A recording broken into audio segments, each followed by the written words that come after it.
এখন সকালবেলাতে যে খাওয়া দাওয়া করে বাগানের দিকে এসেছিলাম, তারপরে কুমড়োর কিছু ফুল তুললাম। আর এই যে দেখো আলু গাছে কত ফল হয়েছে এখন থেকেই, আর গাছে তো প্রচুর উচ্ছে হয়েছে।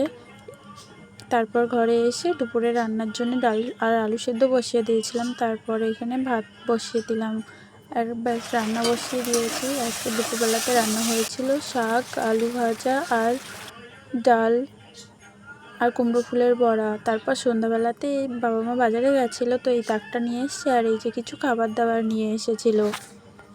এখানে নিয়ে এসেছিলো বিস্কুট, চানাচুর আর একটু চিনি আর ময়দা ছিল। আর ঠাকুরের পুজোর জন্য ছিল বাতাসা। তারপর সব কিছু গুছিয়ে সন্ধ্যাবেলায় একটু খাওয়া দাওয়া করে নিয়ে এবার রাত্রে বসেছিলাম লুচি বানানোর জন্যে। আজকে হলো অমাবস্যা, সেই কারণের জন্য রাতে আর ভাত খাওয়া হয়নি, তো লুচি আর বানিয়েছিলাম একটু আলুর তরকারি। শুকনো লঙ্কা আর ফোড়নে দিয়ে আলুটাকে আমি হতে বসিয়ে দিয়েছিলাম, তারপর আমি বানিয়ে নিয়েছিলাম লুচি রেডি। যে ফুলকো ফুলকো লুচি আর আলুর তরকারি।